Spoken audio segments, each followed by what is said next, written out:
नमस्कार दोस्तों, स्वागत है आप सभी लोगों का हमारे चैनल ट्रेडिंग विद अतुल में। आज हम बात करने वाले हैं जीटीएल इंफ्रा लिमिटेड के बारे में। जैसे गाइस, जीटीएल इंफ्रा का जो शेयर है काफ़ी टाइम से इसी रेंज में काम करता हुआ देखा जा रहा है, 0.75 से लेकर 0.95। बट इसमें जैसे सीबीआई की तरफ से आई है बड़ी खबर, बड़े फ्रॉड का पाया गया है फ्रेश, जो कि पिछले साल की अगर हम बात करें तो जनवरी फरवरी में ये केस निकल के आया था। अब फिर से यहाँ पे केस निकल के आया है।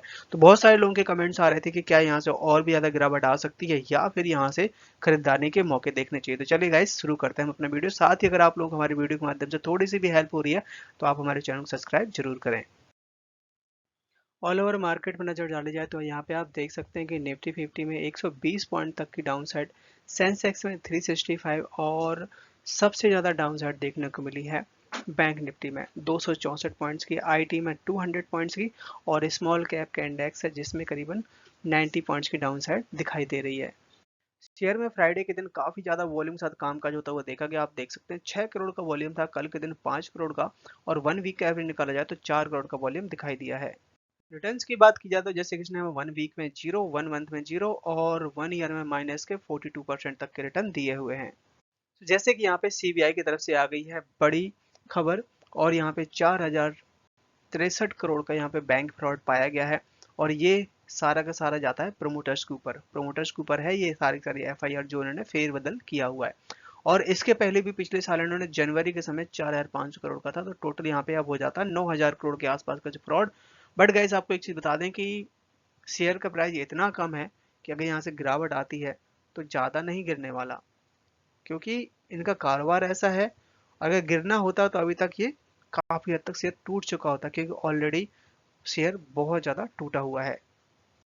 यहाँ पे निकल के आई है एक बड़ी रिसर्च, इसमें बताया जा रहा है कि latest telecom tower market growth analysis 2023।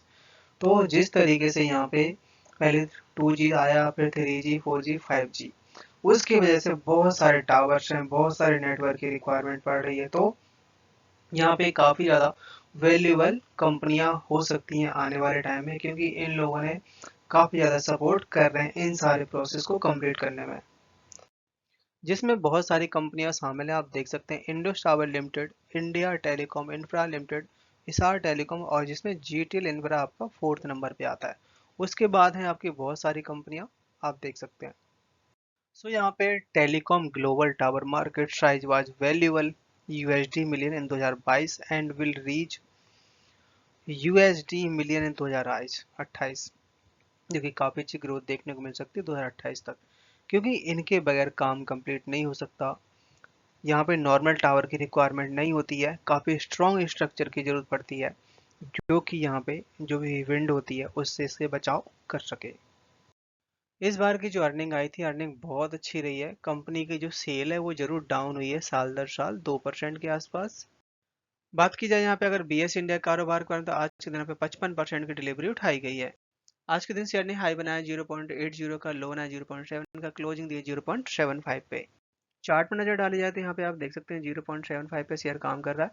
और जैसे कि बहुत सारे लोगों के कमेंट्स है, तो शायद गाइस अगर गिरेगा तो यहाँ पे 0.7 का सबसे बड़ा सपोर्ट है, यहाँ से नीचे नहीं जाना चाहिए।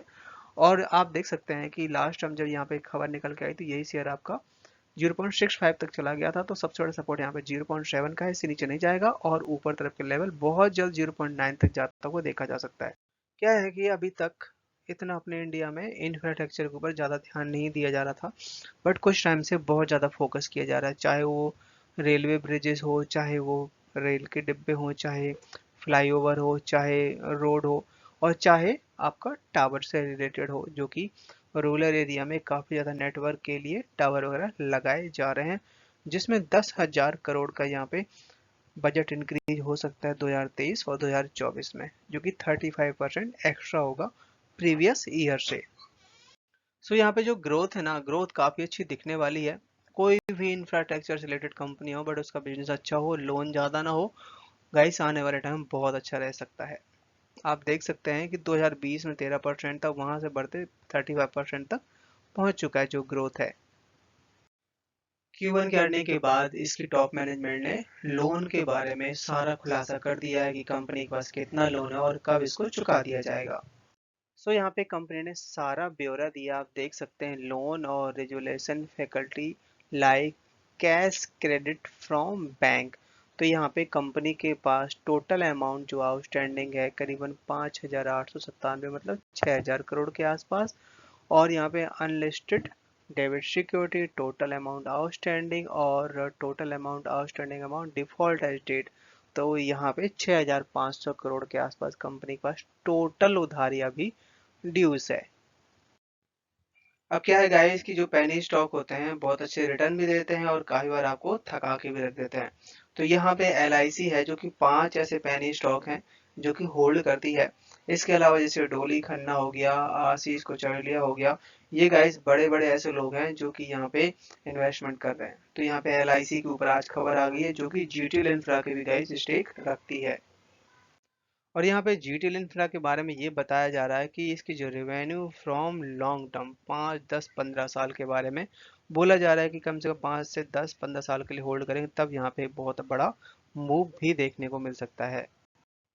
अगर एक बात हम सोचें कि ये एक छोटा सा कंपनी है, GTL इंफ्रा बहुत छोटी सी कंपनी है, बट यहाँ पे अगर इन्वेस्टमेंट देखी जाए तो यहाँ पे देखिए union bank, central bank, bank of Baroda और ICICI बैंक, यहाँ पे कैनरा बैंक जैसे बैंक है।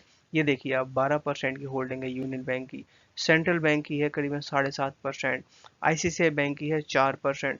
तो आप देख सकते हैं कि LIC जैसी भी बड़ी बड़ी कंपनियां यहाँ पे 3.5% तक का स्टेक रखती हैं, जो कि गाइज अपने आप में बहुत बड़ी इन्वेस्टमेंट है जो कि चौंकाने वाली है। तो करीबन ये टोटल बैठता है 42% तक का स्टेक इन बड़ी बड़ी कंपनियों के पास में है। ट्राई ने सरकार से की है बड़ी रिकमेंडेशन कि यहाँ पे जितनी भी कंपनियां हैं उन पे लाइसेंस फी ना लगाया जाए। ट्राई ने क्या बोला हुआ है गवर्नमेंट से कि अब जो भी नई कंपनी होंगी, जो भी न्यू परमिट्स बनेंगे इंफ्रास्ट्रक्चर, डिजिटल इंफ्रास्ट्रक्चर के ऊपर, उन पे लाइसेंस फी ना लगाई जाए। क्योंकि गाइस उससे क्या होता है कंपनी में जो ग्रोथ है वो उतनी नहीं देखने को मिलती है। क्या है कि आप एक बार लाइसेंस फी ले लो, साल दर साल आप लाइसेंस फी लेते हो, उसमें कंपनी को बहुत ज़्यादा घाटा उठाना पड़ता है और बहुत बड़ा अमाउंट होता है उस लाइसेंस का।